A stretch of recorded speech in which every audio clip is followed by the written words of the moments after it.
Senadores protocolam pedido de impeachment contra a ministra do STF, Carmen Lúcia.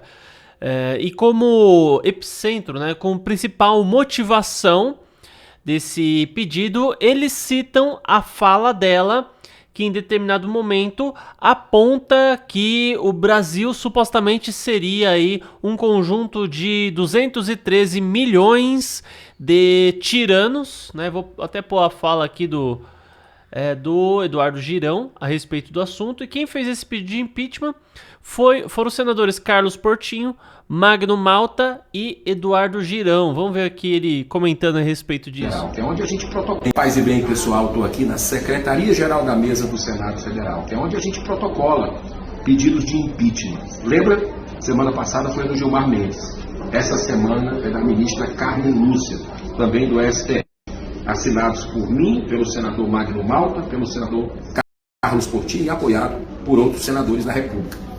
Você lembra, em 2022, o que aconteceu? A ministra fez uma censura prévia num documentário no Brasil Paralelo, e ali foi aquela coisa, cala a boca, já morreu, falou aquilo tudo, mas disse, olha, excepcionalmente nós temos que fazer isso, essa censura, dando a ideia de que democracia é após o dia 30, ali tinha que fazer. Então, isso é um desrespeito com os princípios fundamentais da liberdade de expressão da nossa Constituição. Depois, ela arremeteu, semana passada agora, arrematou com a questão dos 213 milhões de tiranos. E aí pegou a população brasileira, botou criança, bebê, idoso e fez uma colocação dessa, desrespeitando a sociedade brasileira. Então nós fizemos aqui, nossas equipes jurídicas, todo o embasamento dos crimes cometidos.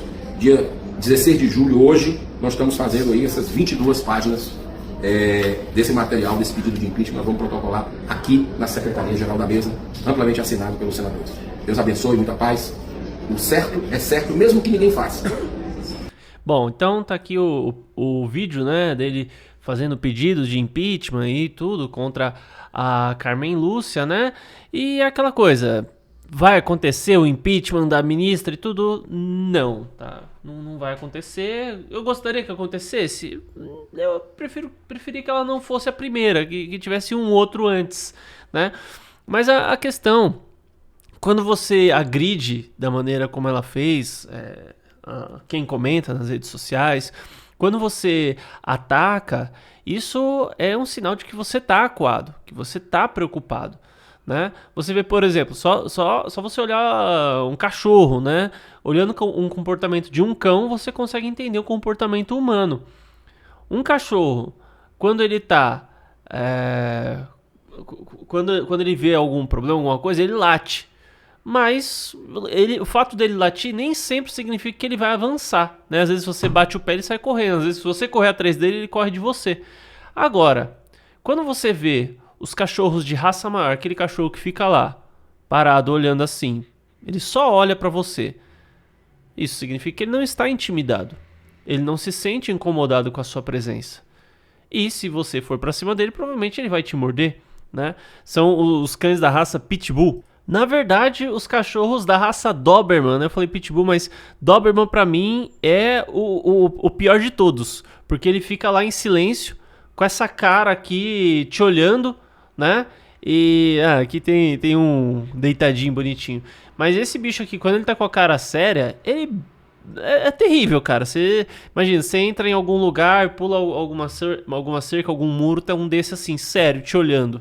Ele não vai ficar latindo, tá ligado? A hora de agir, ele pega e age, Então, isso de mesmo modo explica o comportamento humano. Por que os ministros ficam tão se politizando tanto, estão falando tanta coisa assim, toda hora, É porque, de fato, eles estão se sentindo ameaçados por conta das redes sociais.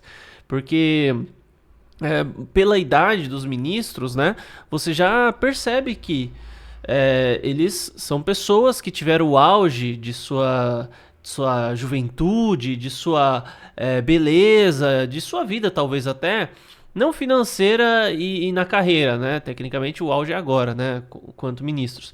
Mas eles eram de uma época em que, quando um juiz proferia uma ação, não dava para as pessoas comentarem.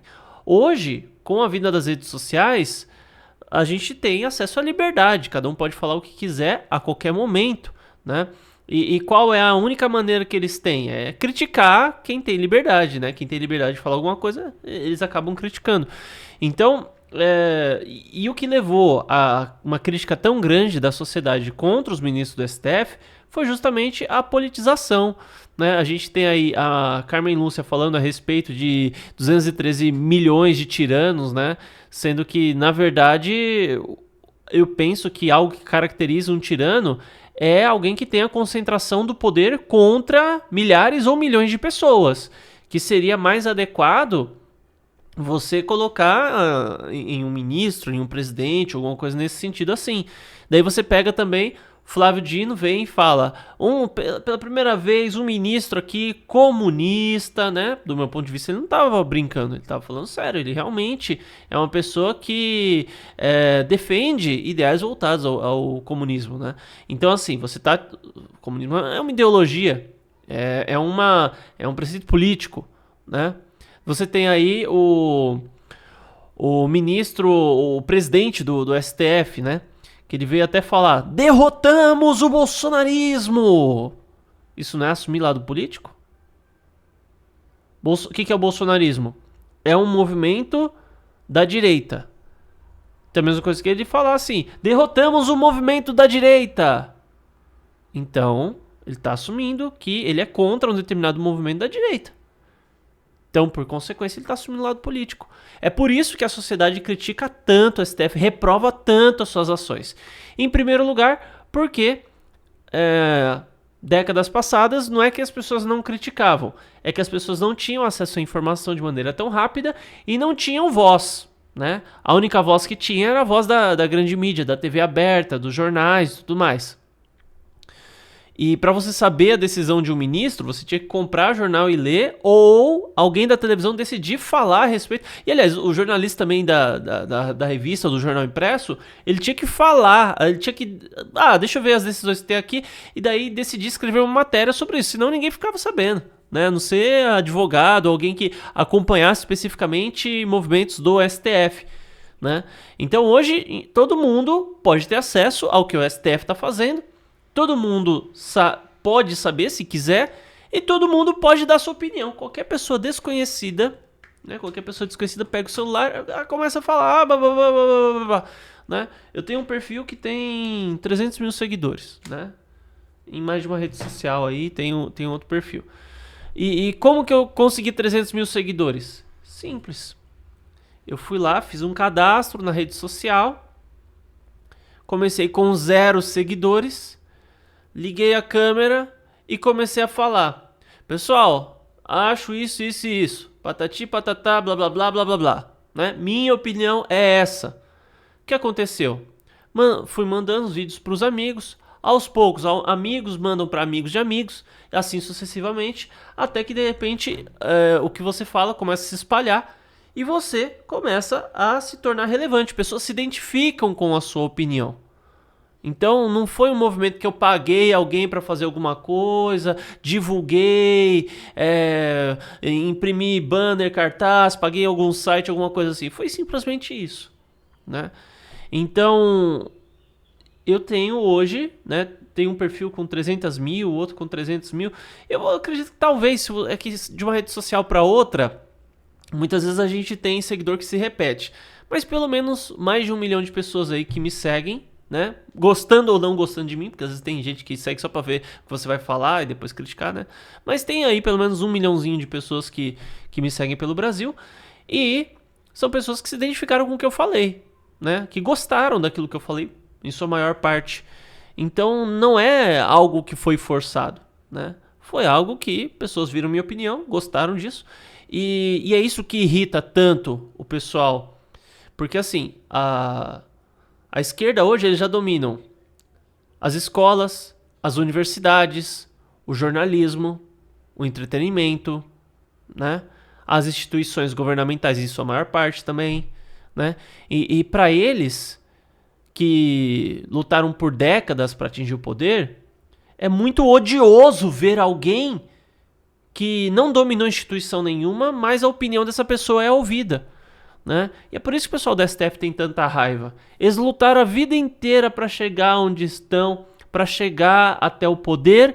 Daí, de repente, o completo desconhecido consegue ter um poder gigantesco, né? Uma pessoa que muitas vezes não tem formação, muitas vezes não tem uma linguagem culta, ela não entende muito de direito, é por isso que eles têm tanta raiva, né? Mas sobre o pedido da Carmen Lúcia, isso daqui vai adiante? Não vai, tá? Porque existe algo hoje, que o sistema, né, hoje para você fazer um pedido de impeachment, não é só a votação, não é só, os senadores querem, vão lá e fazem, né? Esse pedido tem que ser colocado sob votação pelo presidente do Senado, né, o Davi Alcolumbre, e após isso tem que haver uma maioria votando naquilo. Deixa eu até ver se não são 2/3. Bom, pesquisei aqui no chat GPT só para ter certeza, né? E é claro que pode ser que a informação também esteja errada, mas tudo bem, né? Então, para fazer o impeachment de um ministro do STF é necessário o voto favorável de 2/3 dos senadores, ou seja, 54 dos 81. Então, o pedido de impeachment da Carmen Lúcia vai adiante, né? Então, o Senado precisa aceitar a denúncia, o que depende da mesa diretora e da presidência do Senado, ou seja, o Davi Alcolumbre tem que pegar esse papel e falar, vou colocar sob votação. Só que aí, se ele simplesmente coloca sob votação um pedido de impeachment contra o ministro do STF, e esse impeachment não acontece, meu amigo, esse cara se lascou na vida. Porque todos os senadores têm processos contra eles, inquéritos que muitas vezes estão congelados lá no STF. E de repente podem começar a andar se algo acontecer. De repente ele tá lá, presidente do Senado, uma carreira exemplar. Daí de repente o processo, uma investigação, um inquérito que estava acontecendo contra ele dá andamento, né? Então, o presidente do Senado não pode fazer alguma coisa se realmente ele não vê que o negócio vai aprovar, entende? Porque se é para ir para briga tem que ser o Senado todo, ou pelo menos mais de 2/3. Se é para ir para briga tem que ir com tudo. Então esse impeachment contra a Carmen Lúcia não vai acontecer, tá? 99% de chance de que isso não vai acontecer. Se começar a haver uma movimentação para que ele ocorra, né? Eu até gravo vídeo, falo aqui com vocês e tudo mais, mas do meu ponto de vista não vai acontecer. É apenas um cumprimento aí de dever de alguns senadores que veem o que é correto a ser feito. Acreditamos que o correto a ser feito é fazer o impeachment dela e vamos solicitar isso. Mesmo a mesa diretora, mesmo o presidente do Senado aprovando ou não, estamos aqui protocolando o pedido, tá? Mas então é isso, se inscreva no canal, ative o sino das notificações e deixa um like nesse vídeo. Até mais.